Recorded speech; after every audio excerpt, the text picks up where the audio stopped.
जी नमस्कार मित्रों, इकोनॉमी में एक नया टर्म चर्चा में येन कैरी ट्रेड और उसके चलते भारत का शेयर बाजार गिर रहा है, तो इसे समझते हैं। देखिए, शेयर बाजार फाइनेंशियल इंस्ट्रूमेंट के बारे में यूपीएससी को पूछने की खुजली मची है। 2024 के पेपर के अंदर भी 100 में से 5 सवाल ऐसे ही सब फाइनेंशियल मार्केट और फाइनेंशियल इंस्ट्रूमेंट के बारे में थे। आप पुराने पेपर डाउनलोड करो, फ्री में अवेलेबल है, टॉपिक वाइज आपको खुद पता चल जाएगा। तो इसलिए मैं ऐसे वीडियो बनाते रहता हूँ। आज के इस मुद्दे में येन कैरी ट्रेड में हमें 3 टॉपिक समझने हैं। आर्बिट्राज क्या होता है, येन कैरी ट्रेड क्या होता है और इससे भारत के ऊपर क्या अच्छी बुरी असर होगी। सबसे पहले समझते हैं आर्बिट्राज क्या है। मान लीजिए मुंबई में गोल्ड का भाव चल रहा हो 17,000 रुपये और दिल्ली में गोल्ड का भाव चल रहा हो 17,100 रुपये, तो मैं मुंबई से खरीदूँ और दिल्ली में बेचूँ तो स्वाभाविक है मेरा 100 रुपये का प्रॉफिट होगा। तो इसे हम क्या कहेंगे, इसे इकोनॉमिक्स में कहते हैं आर्बिट्राज, क्योंकि दोनों ही जगह सेलिंग प्राइस के बीच में फ़र्क है। So when you make the profit due to price difference in two markets, इसको हम कहते हैं आर्बिट्राज। अब ऐसा ही आर्बिट्राज भारत और जापान के लोन बाजार में देखने को मिलता है। भारत की सेंट्रल बैंक मान लीजिए 6.5% ब्याज पर या रेपो रेट पर कमर्शियल बैंकों को लोन देती हो। कमर्शियल बैंक वाले आगे उन पैसों से कंज्यूमर को लोन देते और बीच में अपना प्रॉफिट रखे जो भी, तो suppose they are giving loans for 8%।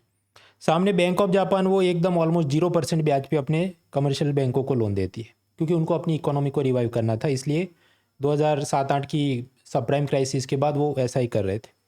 और फिर वहाँ की जो भी कमर्शियल बैंक होगी 0% ब्याज पे वो सेंट्रल बैंक से लोन लेके आए और नीचे कस्टमर को वो 2% पर बेचेगा, क्योंकि उसको बीच में अपना भी प्रॉफिट रखना है।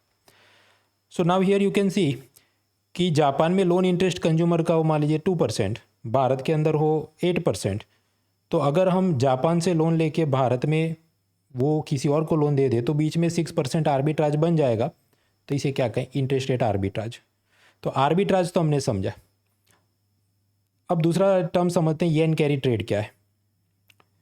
येन कैरी ट्रेड के अंदर कंसेप्ट तो वही है कि जापान में से 2% ब्याज पे लोन लो और फिर भारत के अंदर इन्वेस्ट करो उसे, शेयर मार्केट में, बॉन्ड मार्केट में, गोल्ड खरीदो, प्रॉपर्टी, ऐसा कुछ आप कह रहे हैं तो वो क्या होगा, येन कैरी ट्रेड। मतलब असल में तो कैरी ट्रेड ही है। येन शब्द इसलिए इस्तेमाल कर रहे हैं क्योंकि जापान से हम लोग ले रहे हैं, उसकी करेंसी का नाम येन है। So to borrow the money from low interest currency and invest in other nation share, bond and commodities that offer higher return. अब प्रश्न होता है कि मान लीजिए जापान से हमने 2% ब्याज पर येन लिया, उसको फिर हमने रूपी करेंसी में कन्वर्ट किया और फिर इंडिया के शेयर मार्केट में इन्वेस्ट किया। मान लीजिए इधर 8% हमें रिटर्न मिल रहा है, प्रॉफिट मिल रहा है। तो क्या हमारा प्रॉफिट इस पूरे ट्रेड के अंदर 2 और 8 का डिफरेंस यानी कि 6% होगा? जवाब है नहीं, 6% से कम होगा। वो इसलिए कि बीच में बहुत सारी फ़ी और ट्रांजैक्शन लगते हैं, ट्रांजैक्शन चार्जेस और टैक्सेस लगते हैं। फॉर एग्जांपल इस केस में होगा ये कि देखिए, जब भी आप करेंसी को कन्वर्ट करेंगे तो करेंसी एक्सचेंज के जो भी एजेंट्स होते हैं, एक्सिस बैंक या थॉमस कुक वगैरह, तो वो फॉरेक्स एजेंट कमीशन लेते हैं। एक बात, जब आप करेंसी एक्सचेंज करते हैं तो वो एक जात की सर्विस है, उस पर सरकार जीएसटी लेती है। जब आप ये शेयर बॉन्ड कुछ खरीदते हैं तो इस पर सरकार सिक्योरिटी ट्रांजैक्शन टैक्स लेती है। जब आपको उसमें प्रॉफिट होता है, शेयर खरीदा और प्रॉफिट हुआ, प्रॉफिट पे बेचा, तो उस प्रॉफिट पे लगता है कैपिटल गेन्स टैक्स यानी पूंजीगत लाभ कर। जब आपने शेयर खरीदा या बेचा तो उस पर जो भी आपका डीमेट अकाउंट है, ब्रोकर है, वो आपसे ब्रोकरेज चार्ज लेता है। एंड लास्टली ये करेंसी एक्सचेंज आपने किया तो उसमें भी वॉलेटिलिटी के चलते आपका नफ़ा नुकसान हो सकता है। तो आप समझो 6-7 जात के अलग अलग फ़ीस और टैक्सेस और ट्रांजैक्शन चार्जेस लगते हैं। तो असल में आपको लगता हो कि 2% पे लोन लिया और इधर 8% में मैं कमा रहा हूँ तो 6% प्रॉफिट नहीं होगा। मे बी रियलिटी में 3% ही प्रॉफिट हो, because of so many taxes and fees. अब आप समझो तकलीफ होगी कि ये भाई साहब जो जापान से 2% पे लोन लेके आ रहे थे और तब उनको प्रॉफिट, मान लीजिए भारत में रियल प्रॉफिट हो रहा था 3% after cutting all this fees and taxes. अब जापान की सेंट्रल बैंक ने क्या किया कि अपना ब्याज दर 0% से बढ़ा के 0.25% किया। तो यानी ये भाई साहब को कमर्शियल बैंकों से लोन जो 2% पे मिलता था उसकी जगह मिल रहा होगा 2.25% पे। इसका मतलब कि भारत में वो जो प्रॉफिट कमाएंगे और उसमें टैक्स और ये सब बात करने के बाद उसको जो बचता था, पहले 3% बचता था, हो सकता है अभी कितना 2.75 ही बचे। यानी कि उसका प्रॉफिट का जो गैप था या मार्जिन था वो पहले से कम हो गया।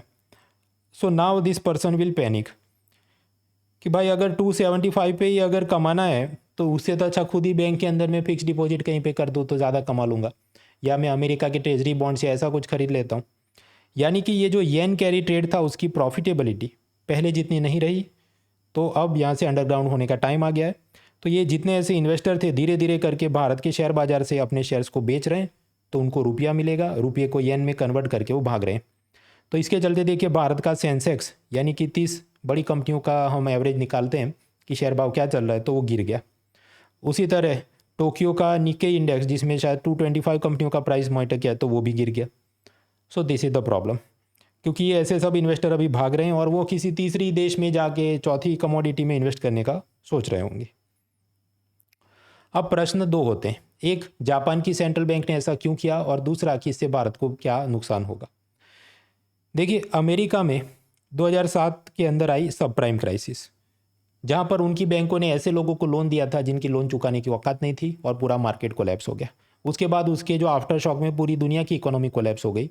तो उसके बाद जापान की सेंट्रल बैंक ने उनका पहले का लोन रेट था 0.5%, उसको गिरा के कर दिया ऑलमोस्ट जीरो बाय 2008, क्योंकि सस्ते लोन जाए, लोग वापस शॉपिंग करें, इकोनॉमी को रिवाइव किया जा सके, ऐसा जापानी सेंट्रल बैंक का सोचना था। अब इतने सालों तक क्योंकि ये लोन एकदम सस्ते रहे, तो स्वाभाविक है जनता दे दनादन लोन लेती रहेगी, तो येन का मार्केट में सप्लाई काफ़ी बढ़ गया। और जो भी चीज़ का सप्लाई बढ़ता है तो आप जानते हैं कि वो सस्ती हो जाएगी। तो पहले $1 में आपको 120 येन मिलते थे, बाद में $1 में आपको मिलने लगे 150 येन। ये करेंसी रेट एवरेज मतलब 2008 से 24 तक की हम बात करें, तो यहाँ पर आप देख सकते हैं कि येन वीक हो गया। आप ऐसे सोचो ना कि पहले $1 में आपको 120 चॉकलेट मिलते थे, अभी 150 चॉकलेट मिल रहे, तो मतलब चॉकलेट सस्ते हो गए, तो यहाँ पर येन सस्ता हो गया।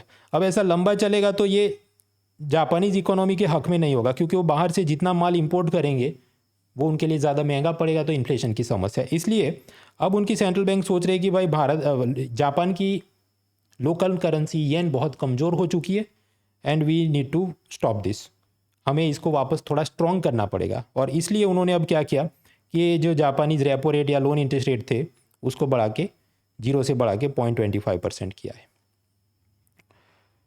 अब आखिरी प्रश्न कि इससे भारत पर क्या असर होगी। भारत पे दो असर होगी, एक तो शेयर मार्केट डाउन होगा, क्योंकि ये जितना इनका येन कैरी ट्रेड से आर्बिट्राज था वो ख़त्म होने लगा, कम होने लगा, तो ये सब भाग रहे हैं, सो शेयर मार्केट डाउन। दूसरा, जब ये लोग भाग रहे हैं भारत से तो वो क्या करेंगे, इनके पास भारत के शेयर्स बेचेंगे, रुपया मिलेगा, रुपये को वो येन में डॉलर में कन्वर्ट करके जाएंगे, यानी कि सामने येन करेंसी की डॉलर करेंसी की डिमांड बढ़ने लगेगी। तो जब भी फ्लाइट ऑफ मनी होता है, इंडिया से पैसा बाहर जाता है, तो भारत का रुपया कमज़ोर होता है। इस केस में ऐसा हो रहा है कि पहले $1 में 2 येन आते थे, अभी $1 में केवल 1.75 येन आते हैं। या आप इसको ऐसा सोचो, पहले $1 में 2 किलो प्याज आते थे, अभी 1.75, मतलब क्या हुआ कि येन महंगा हो रहा है, या हम कहें कि येन इज़ गेटिंग स्ट्रॉन्ग। तो ये अब एक बड़ी समस्या हो रही है। So that is the yen carry trade. खैर ऐसा बिखरा तो बहुत कुछ चलते रहता है, मैं वीडियो बनाते रहता हूँ, लेकिन आपको कॉम्प्रिहेंसिवली प्रीलिम और मेंस के लिए इकोनॉमी पढ़नी है तो 15 अगस्त से मेरा प्रीलिम का इकोनॉमी का कोर्स आ रहा है, PCB 12, मतलब पोस्ट कोरोना 12वीं बार में ये पढ़ा रहा हूँ। और 3 अक्टूबर मतलब गांधी जयंती के एक दिन बाद मेंस के लिए मेरा इकोनॉमी का कोर्स आएगा, वो 5वीं बार। मतलब पहले मैं इंटीग्रेटेड पढ़ाता था, फिर 7th बैच थी, उसके बाद मैंने बाइफरकेट कर दिया, प्रीलिम का अलग मेंस का अलग, ताकि आपके हैंड आउट ऐसे हो जाए कि प्रीलिम की अगली रात सिर्फ प्रीलिम का हैंड आउट देखना है, मेंस की अगली रात सिर्फ मेंस का हैंड आउट देखना है, तो मजदूरी थोड़ी कम रहती है, स्ट्रेस थोड़ा कम रहता है। ये सारा मटेरियल जो live lecture bilingual, power point English, लेकिन इंपॉर्टेंट टर्म्स के हिंदी ट्रांसलेशन होते हैं, अलग से हैंड आउट दिया जाता है, डाउट रेजोल्यूशन टेस्ट के अंदर 1500 जितने क्वेश्चन PYQ और मैंने हाथ से जो मॉक बनाए हो इतने की आपको टेस्ट भी मिलती है, mains answer writing with evaluation भी है, हैंड आउट भी अलग अलग टाइम पे एग्जाम टेंट के हिसाब से अपडेट करके मैं बनाता हूँ। जो क्लासेस होंगे गुरु शुक्र शनि रवि, यूजुअली रात को 9 बजे क्लास होती है, ताकि लाइव तरीके से आप working professional, college student, home maker सब लोग अटेंड कर सकें। और फिर बुधवार को वीकली टेस्ट होती है। किसी कारण से लाइव क्लास मिस हो जाए तो आप अलग अलग बार उसका रिकॉर्डेड सेशन भी देख सकते हैं। और mains answer writing with evaluation भी इसमें शामिल है। और ये सिर्फ इकोनॉमी नहीं, बाकी भी subject, history, geography, polity, environment, economy, CSAT, prelims, mains सब कुछ इंक्लूडेड है। और ऐसा ही अनअकैडमी का पूरा प्रोग्राम, जिसके तहत ये जो अभी फ्रीडम ऑफर के तहत it is available at an affordable price of 24,999 with the discount code munal.org, जिसके अंदर सारे सब्जेक्ट शामिल हैं। आपको बाइलिंगुअल में पढ़ना है तो हमारी बैच है, हिंदी माध्यम में पढ़ना है मधुकर सर और उनके colleagues, English medium Sarmad sir and his colleagues. और ये 3 बैच का 3 अलग टाइम पे ऐसा नहीं है, सिंगल नेटफ्लिक्स सब कुछ अनलॉक, इधर से उधर आप जब चाहे तब शिफ्ट कर सकते हैं।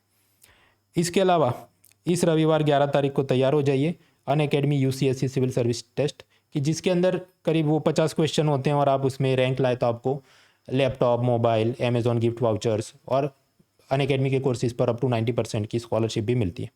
तो इसका भी आप फ़ायदा उठाइए। Links are in description. Let's crack it.